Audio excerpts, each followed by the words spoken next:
Su odio hacia Argentina no me conmueve. Hablan de nosotros como objeto, como si nuestra historia y nuestro cuerpo social entrara en 280 caracteres. Deciden qué significa nuestra alegría, nuestra bronca, nuestra forma de festejar.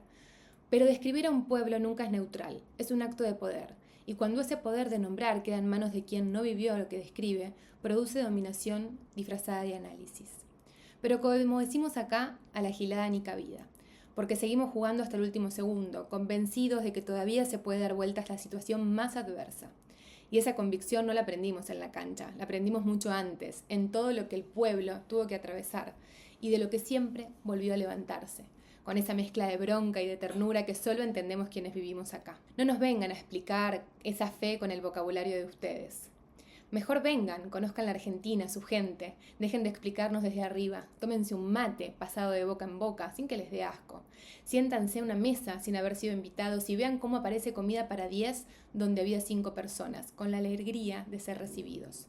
Miren por qué hay tantos europeos, yanquis y gente de todo el mundo que llegó de paso y se quedó para siempre, sin poder explicarle a su familia por qué no volvieron a un país con una moneda estable. No vuelven porque entendieron de qué estamos hechos los argentinos, de lazo, de vínculo humano y afectivo que se teje en lo común, porque vivimos de crisis económica en crisis económica.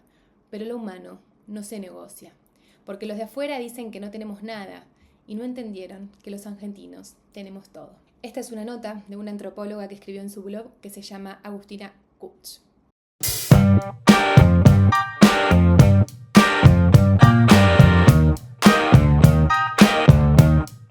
Bienvenidos y bienvenidas a un nuevo episodio de Entiendo lo que sentís. Mi nombre es Juli Bereni, soy psicóloga argentina, viviendo en Madrid hace ya más o menos 8 años. Este creo que es el 4º episodio del podcast. Hoy vamos a hablar de un tema que sé que muchos están esperando porque es uno de los pilares fundamentales de los que hablo en el Instagram, que es emigrar. El capítulo de hoy se llama Nadie emigra porque quiere. Y vamos un poco a meternos en esto, de qué significa y por qué lo titulé de esta forma de que nadie emigra porque quiere. Tiene que ver con el sentido de emigrar, pero no la narrativa que nos contamos, sino qué es lo inconsciente, qué es lo que hay detrás. Y ahora nos vamos a meter en eso un poco más en profundidad, pero no puedo dejar de mencionar algo que estuvo pasando en las últimas semanas entre Argentina y España, después del Mundial, un hecho que fue muy importante para muchos de los emigrados, ¿no? Porque uno de los desafíos más grandes de la emigración es sentirse lejos de casa. Si bien la casa, el concepto de casa lo podemos construir con otras personas, en otros lugares, en nosotros mismos, en experiencias, y es por eso que podemos vivir en el exterior, la casa fundante, ¿no? Esa primera casa, ese país de origen, esa raíz que vamos a llevar siempre con nosotros a donde vayamos. Y ayer contaba en un reel que esa argentinidad es parte de nuestra identidad. Obviamente que no habrá algunos que digan, a mí no me representa, ¿no? Estamos generalizando, pero sé, hace tantos años que veo emigrados, que muchos de nosotros sí es de esta forma. Y es como llevarnos un pedacito, ¿no? de nuestro país de origen. Ahora en este caso estoy hablando de Argentina por toda la polémica que hubo y demás, y porque soy argentina, pero aplica al país de origen que tengas y donde seas que estés viviendo, ¿no? Aplica a cualquier proceso migratorio. Pero nos llevamos, ¿no? Como una partecita, como un recurso que nos permite vivir en el exterior. Por eso sucede que muchas veces cuando vivimos en el exterior explotan el consumo de un montón de productos, tanto comestibles como audiovisuales, como músicas, bandas, costumbres, ¿no? De nuestro país, que quizás cuando vivíamos ahí, un poco porque no lo valorábamos tanto, un poco porque no lo necesitábamos tanto a nivel emocional, porque había ciertas cosas que se suplían de otra forma, no lo frecuentábamos tanto. Y cuando estamos en el exterior, sí. De repente te encontrás un día desayunando tostadas con dulce de leche y mate cuando por ahí en Argentina no tomabas tanto mate. Bueno, esto no es casualidad. Esto es que hay algo en un contexto de tanta vulnerabilidad y de tanto desarraigo y de tantos procesos que implica el duelo migratorio, ¿no? El sentirse extranjero, el ser consciente de la distancia, el saber que van a suceder cosas en el país de origen que nosotros no vamos a estar y la vida pasa, el replantearnos cuál es la verdadera calidad de vida, el hacer amigos en el exterior con cierta edad cuando se siente súper raro y es como, ya estoy yendo a encuentros de migrados, ¿qué onda? La gente va a pensar que, no sé, que soy tonto, ¿cómo voy a hacer para vincularme? ¿Qué digo? Hola, ¿querés ser mi amigo? Bueno, todos los desafíos que los emigrados ya sabemos que implica la emigración. ese pedacito de identidad, de raíz, de argentinidad en este caso, nos va a servir como recurso para poder vivir en el exterior. Y ese recurso se acrecienta muchísimo en un montón de acontecimientos. ¿Se acuerdan el capítulo, no sé si lo escucharon, el episodio del podcast de cómo afecta la muerte del Indio Solari o de cualquier representante de la cultura musical de tu país de origen, que afecta? Yo hablaba justamente de esto, ¿no? Porque es una identidad colectiva, es un lugar en donde nos sentimos parte, el significado para nosotros de ese pedacito de Argentina en el exterior va a ser mucho mayor que quizás si estamos viviendo en Argentina.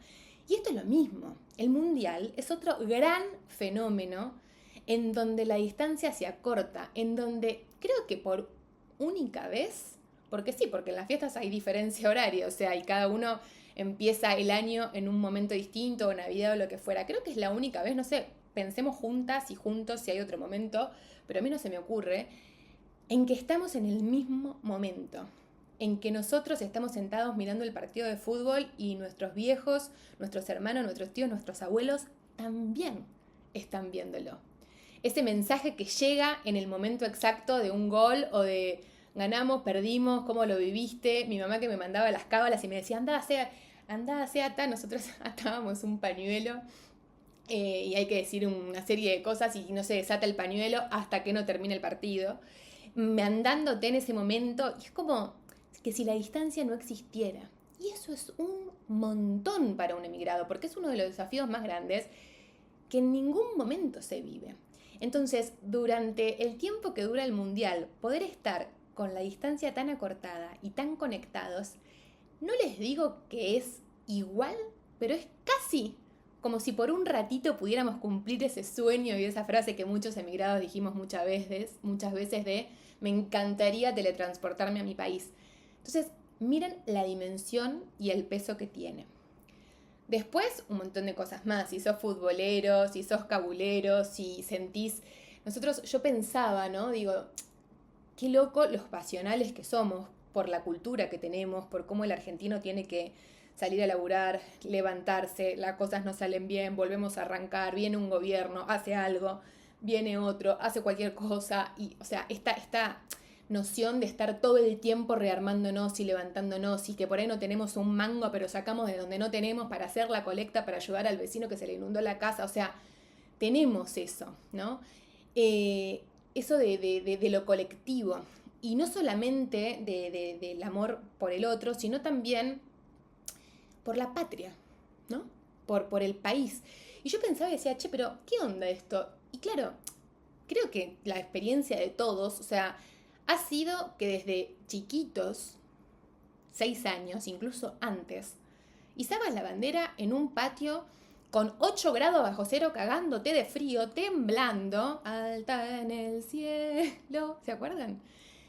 El 25 de mayo, el chocolate caliente, el pintar la bandera, la escarapela, la jura de la bandera, digo, todas esas cosas van haciendo que a uno le va metiendo en la cabeza, ¿no? Como una construcción del registro de la bandera, de la patria, la historia argentina. Yo creo que también hay algo fuerte ahí, que no en todos los países es de esa forma, y ni bien ni mal, ¿no? Cada uno tendrá sus culturas y sus formas y demás, pero digo, nosotros como argentinos tenemos eso. Y más toda la hospitalidad de la gente, más esto de que les decía recién, ¿no? De que decía Agustina también en su texto, ¿no? Donde comen 3, comen 4, o sea, tenemos mucho de esa cuestión. Y eso en el fútbol también aparece, ¿no? Porque para algunos será fútbol y será una competición, pero para muchos otros todos los valores del país aparecen. Todos los valores que tenemos culturalmente aparecen. Obviamente que siempre va a haber gente desubicada, siempre va a haber como en todos lados y en todos los países. Yo estoy hablando de algo más grande, ¿no? Porque no se puede juzgar a un país por la actitud de unos pocos, ni de un lado ni del otro. Entonces, por eso el Mundial fue tan fuerte. Y por eso lo vivimos así. Y por eso fue tan doloroso todas las repercusiones que hubo después cuando se generó tanto hate, que si, bueno, no están al tanto, hubo como mucha movida en redes sociales en contra de Argentina, con mucho odio y mucho hate, incluso muchas cuentas falsas que generaban un montón de contenido. Algunos dicen que hay teorías de conspiración, otros dicen que hubo campañas. La verdad que no sé qué es lo que pasó, lo que fue. Yo en primera persona recibí bastante hate, sé que otras personas también. Pero es verdad que hubo mucha movida en redes sociales y algunas personas también tuvieron hechos desafortunados en la calle, en sus trabajos y los contextos. Eh, y mucha gente muy angustiada. Esta semana en el consultorio fue realmente el tema de la consulta, personas muy tristes, muy afectadas, diciéndome, me duele mucho que España esté diciendo esto de nosotros, porque tengo familia española, porque tengo costumbres españolas, porque vivo en España y es un país al que amo, que aprovecho para decir que también en mi caso es así, es un país que me ha recibido muy bien y en donde he podido desarrollarme profesionalmente, también gracias a muchos de ustedes, de los argentinos, porque la verdad es que yo trabajo con muchísimos argentinos y mi comunidad es argentinos en el exterior, por eso defiendo tanto las emociones de los emigrados y por eso a veces hasta me expongo para generar contenido, para que ustedes se sientan contenidos y sientan que no son los únicos que les pasa. O sea, que cuando a mí me llegan esos mensajes digo, ya está, valió la pena, porque a esto me dedico y por eso lo hago. Pero realmente hubo mucha gente afectada. Y hubo mucha gente afectada, obviamente que hay que tener en cuenta el momento personal, ¿no? O sea, ¿cómo estabas en tu emigración? ¿Estabas bien? ¿Estabas pensando en volver? ¿Estabas con mucha necesidad de formar un grupo de pertenencia y no lo tenías? Entonces estabas vulnerable y esto te afectó más. ¿Te pasó algo de primera mano? Obviamente que hay que pasarlo por la subjetividad y por el momento de cada uno de manera personal. Pero nos afectó tanto porque se vio vulnerabilizado ese recurso del que les hablaba al principio. Esa argentinidad, ese amor, ¿no? por el país que durante mucho tiempo muchos me decían, yo sentía que nos querían, yo sentía que querían compartir un mate, sentían, ¿no? Como con una especie de orgullo. Bueno, entiendan lo que les quiero decir y lo voy a decir lento para que lo podamos interiorizar, porque ser argentino en el exterior, o ser venezolano en el exterior, o ser brasilero en el exterior aplica a cualquier emigrado, es una forma de evitar la emigración. Hay algo en un lugar en donde uno se siente extranjero que tiene que poner al servicio de eso algo propio para sentir pertenencia. Por eso cuando estamos acá es, che, ¿conoces el mate? ¿Conoces el fernet? Vení a casa que te hago uno. Necesitamos poner algo del origen y de la raíz al servicio de lo nuevo y del desarraigo. Entonces, cuando eso se ve vulnerabilizado de una forma tan cruenta, tan colectiva y tan perversa, como son las redes sociales a veces, la vulnerabilidad es total. Y sentimos que estamos en un territorio extranjero que nadie nos quiere y que se nos perdió ese recurso. ¿Qué pasa, Milo? Milo es español, así que está diciendo, ojo, No, pero hablando en serio, eso es lo que pasó. Y por eso se sintió tan profundo, porque fue algo que afectó a nuestra identidad. Sin mencionar igualmente que lo que les decía recién, las redes sociales son muy perversas, tanto conmigo como con lo que veo en mis conocidos y en mis pacientes, hay que tener sumo cuidado y pensamiento crítico, porque es así. En un segundo nos meten en la cabeza lo que quieren, chicos. O sea, desde publicidad y marketing hasta sembrar un pánico total en las personas. Entonces necesitamos poder identificar y decir, che, basta, hasta acá, no miro, no consumo, el algoritmo del odio. O sea, es tremendo lo que mueve, ¿no? Y digo, ¿y cuáles son los intereses de la gente que también está atrás? Esto es un paréntesis para que pensemos, ¿no? Porque hay como una cosa polarizada, Argentina en contra de España. Pará, ni todos los españoles, ni todos los argentinos, ni toda esta gente tiene nombre, apellido y cara. O sea, hay un montón de cuentas falsas. Entonces, tengamos también pensamiento crítico que aplica con esto como con todo. Otra cosa que también me parece importante mencionar de esto es, tomemos conciencia de cómo se puede sentir una persona que es atacada de esta forma. Porque hoy nos tocó a nosotros este rato, pero hay un montón de diferencias sexuales, culturales, de todo tipo, para tener en cuenta también.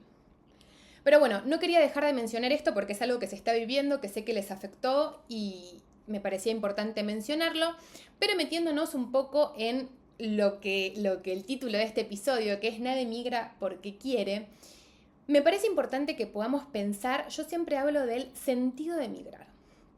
Tengo contenido hecho, tengo un ebook en la web que si quieren pueden ir a descargarlo también para verlo. Tiene ejercicios prácticos también para hacer, aparte de toda la parte reflexiva y teórica, digamos. Pero yo hablo mucho del sentido de emigrar. ¿Qué significa el sentido de emigrar? El por qué y para qué emigramos. Y ese sentido es dinámico, porque emigrar no es un evento, es un proceso. Es un proceso en movimiento, que siempre está cambiando. Porque constantemente te van pasando cosas, te van pasando desafíos, experiencias, porque vos vas cambiando. Uno piensa que emigrar es como algo estático. Bueno, ya está, me vine con mi familia, por mi proyecto, por el proyecto de mi marido, de mi esposa, de mi mujer, por hacer una experiencia. Personas que me dicen, no, vine acá a hacer una experiencia. ¿Hace cuánto vivís? Hace 20 años. Bueno, una experiencia larga, ¿no? Digo, hay veces que hay personas que ni... ¿Por qué digo esto? Porque hay personas que ni piensan, che, estoy viviendo acá, lo decidí, ¿por qué? O me sigo excusando con que es una experiencia de hace 20 años que vivo afuera, ¿no? Pero pensamos que es como algo estático, listo, ya está, emigré. Bueno, no, acá sigue la vida. Acá seguís teniendo versiones tuyas, distintas. Acá por ahí te casás, te separás, tenés un hijo, te vas de viaje, te haces nómada digital. No sé, la flashás, lo que sea. Sin ir más lejos, desde la toma de la decisión hasta que realmente emigrás. Yo me acuerdo que vine acá en un viaje a los 15 años y dije, quiero vivir en España. En su momento era Barcelona, después terminé decidiendo Madrid porque tenía más facilidades, amigas, que para mí era fundamental. Y esto lo he dicho millones de veces, pero aprovecho de decirlo, lo social es clave y casi el 80% de poder adaptarse y vivir en el exterior. Y terminé viniendo acá, pero tenía, no sé, 25 años, creo, 26 años, y imagínense que la Juli de los 15 no tenía nada que ver con la de los 25, ¿no? Y todos los desafíos que después me encontré. Y en ese momento era, bueno, me quiero ir a vivir afuera porque yo había venido acá, como les decía, de adolescente y flasheaba que acá era, no sé, más libre, que había oportunidades, que había gente con pelos de colores. Yo en ese momento, no sé, era una quinceañera que escuchaba a Miranda, que amamos. Por cierto, ahora me voy a ir a ver a María Becerra con una amiga porque cualquier tipo de artista argentino que viene acá, yo lo voy a bancar. Así que ahora en un rato me voy a ir a verla. Y nada, o sea, claramente que era eso un poco, sin tener mucha noción de lo que realmente significaba emigrar, ¿no? Que esto lo hemos hablado infinidad de veces, el duelo migratorio y todos los desafíos que ya sabemos, pero esto quizás no lo pensaron solos, por eso me interesa que lo podamos reflexionar. Sobre el sentido, ¿cuál es la narrativa que vos contás? Esto lo empecé a pensar porque después de acompañar muchos procesos de emigrados, piensen que yo veo muchísimas personas por día hace muchos años, con lo cual tengo mucha información en la cabeza de vivencias y si bien hay cosas particulares, hay muchas cosas universales, más que yo también soy emigrada. Me di cuenta que el 80 o el 90% de los emigrados tienen cuestiones de algún tipo de problemática familiar para resolver, por déficit o por exceso. Que esté a la vista, no, necesitaba tomar distancia porque necesitaba poner límites porque allá no iba a poder ser yo, o era en un amor, ¿cómo yo voy a tener algo para trabajar lejos de mi familia? ¿Evidente o no evidente? Pero realmente muchos de los emigrados con los que he trabajado, con los que he hablado, e incluso en mi caso personal, la distancia física sirvió para movilizar algo, trabajar algo o hacer algo consciente. Y ese es el sentido que quiero que pensemos. Muchos me van a decir, no, nada que ver, yo me vine acá porque quería hacer la experiencia y nada más, no tengo nada para trabajar. Esto es 100% empírico, chicos. Estos son 8 años de haber emigrado, 10 emigrados por día durante un montón de tiempo y en la pandemia, Espacio Encuentro Sí, que era un espacio gratuito en donde veía casi 50 personas por día. Tengo fe, o sea, tengan fe de que es realmente lo que les estoy diciendo. Piénsenlo. Entonces, me parece que es sumamente importante poder saber cuál es ese sentido inconsciente. Yo creo, es polémico todo lo que estoy diciendo y algunas me dirán, no, bueno. Incluso también después ver esto que pasó ahora con el Mundial y toda esta sensación de pertenencia y de argentinidad que salió, otra frase más polémica voy a tirar. No sé si emigramos por deseo o por necesidad. Y hablo en términos psíquicos, porque obviamente que hay un montón de gente que emigra por necesidad, porque tiene que huir del país, porque está en una situación económica muy difícil, porque, no sé, vive en un país con un gobierno muy complicado. O sea, no estoy hablando de eso. Estoy hablando de necesidad o deseo psíquico y psicológico, incluso hasta inconsciente. Pero yo no sé si realmente emigramos porque queremos o emigramos porque lo necesitamos. Hay muchas personas que esto lo han hecho consciente y que me parece espectacular, porque en el momento en que lo hacen consciente lo pueden llevar a su espacio terapéutico y trabajarlo, y ahí está la verdadera oportunidad de emigrar, ¿eh? Ahí está la verdadera oportunidad de emigrar. Ahí está la verdadera oportunidad del autoconocimiento, que emigrando no es el capital más grande, por eso recomiendo ir a terapia, que pueden tener. Conocerse. Porque no van a cambiar. Van a poder trabajar algunas cosas y flexibilizarlas o estructurarlas si lo necesitan. Pero si se conocen, van a poder desarrollar una valija de recursos que la van a llevar toda la vida abajo del brazo.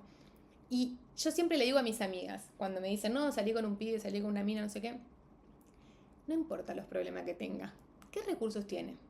Eso es lo que tenemos que mirar, en los otros y en nosotros, ¿no?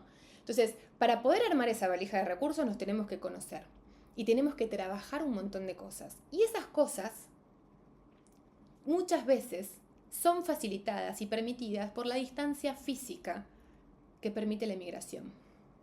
No creo que sea aleatorio que nos vayamos a vivir a 12.000 kilómetros. Acá muchos, yo sé que por ahí estamos, uno de los sentimientos más grandes del emigrado es la culpa. Acá la culpa va a subir, chicos, con esto que estoy diciendo, pero me parece que es importante para que lo pensemos y para que lo reflexionemos. ¿Hasta dónde realmente es una elección? ¿Y esto quiere decir que no queremos a nuestra familia? No, por supuesto que no.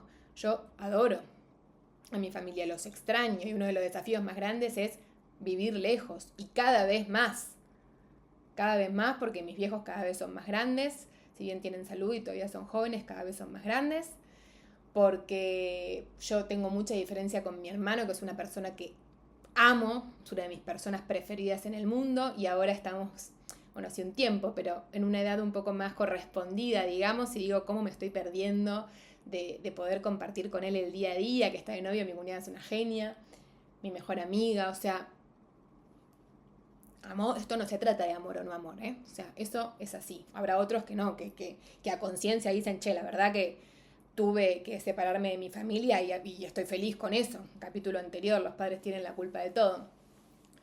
Pero una cosa no quita la otra. O sea, realmente quizás lo necesitamos. Y si podemos descubrir eso, si podemos descubrir cuál es el verdadero sentido, ¿por qué se me generó el deseo de emigrar que quizás enmascara una necesidad psíquica y psicológica? De verdad, es una gran oportunidad. Obviamente, ¿qué hago? ¿Por dónde empiezo? Bueno, no es algo que uno va a pensar así de una, o sea, claramente que hay que hacer un trabajo terapéutico, claramente que hay que hacer un registro de la profundidad y ver un montón de cuestiones, pero se los dejo para que lo piensen, para que lo reflexionen. En el ebook que escribí de esto, que es bastante muy fácil de leer y muy cortito, tira bastante disparadores como para empezar a pensarlo un poco desde tu propia perspectiva y ejercicios y demás. Así que ese puede ser un recurso. Y si no, piénsenlo ustedes, y si tienen un espacio terapéutico, llévenlo, porque por ahí también está interesante. Yo creo que ese sentido, ¿no?, es dinámico. Por ahí hoy es uno, mañana es otro y pasado es otro. Eso también, ¿no? No es estático. Yo creo que si pienso ahora haciendo terapia con ustedes en vivo, una buena definición de mi propio sentido es la libertad. Así como esa chica que vino de 15 años y flasheó con Europa y dijo, me quiero ir a ser libre, ¿no? Muy, muy adolescente todo. Bueno, la libertad, pensándolo ahora, puede ser algo que realmente tuvo sentido. Tuvo sentido porque me independicé de mi casa, diciendo que quería emigrar, laburando un montón.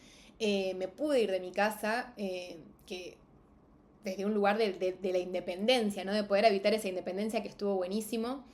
Vine para acá.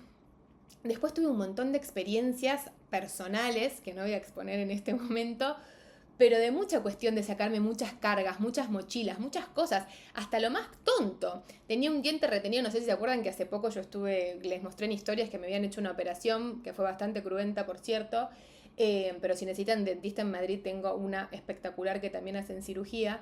Y es una pavada, pero era Juliana, la que comía del otro lado el sándwich para que no se le caiga el diente de leche con el otro que tenía retenido, y era algo que me pesaba en la cabeza. Y estuve 34, 35 años sin operarme el diente. Y acá me lo operé. Dije, basta, me saco esto de encima. Yo no quiero llevar más este peso de tener que comer del otro lado. Que eso es una pavada, pero pensemos las cosas en términos psicológicos, ¿no? ¿Por qué tenía que seguir cargando con eso? Bueno, como es desde esa pavada hasta cosas muchísimo más grandes, lo logré. Sin ir más lejos, me divorcié, que fue una relación súper linda, de mucho cariño, de muchísimos años, pero con una historia en mi familia en donde el divorcio no es algo muy común, es más bien como de sostener, retener, no enfrentar, ¿no? Y pude romper un patrón ahí. Y así muchísimas cosas. Entonces, si lo pienso ahora con ustedes en esta sesión a corazón abierto, puede ser la libertad, de eso y de muchas cosas. Los invito a que piensen ustedes cómo habita esto del sentido inconsciente, que pensemos, que reflexionemos juntos. Obviamente que saben que siempre me pueden escribir si quieren empezar terapia o si quieren charlar conmigo, me mandan un mail, un mensaje directo, me escriben por WhatsApp, pero creo que puede estar interesante. Nadie migra porque sí. Y siempre hay un sentido migratorio, uno inconsciente, que quizás es distinto al que te estás contando. Los veo y las veo en el próximo episodio de Entiendo lo que sentís. Les mando un beso enorme y muchas gracias por todos los comentarios de amor que recibí esta semana y que también recibí con el podcast, que les está gustando un montón. Nos vemos pronto. Milo, ¿querés saludar a la gente?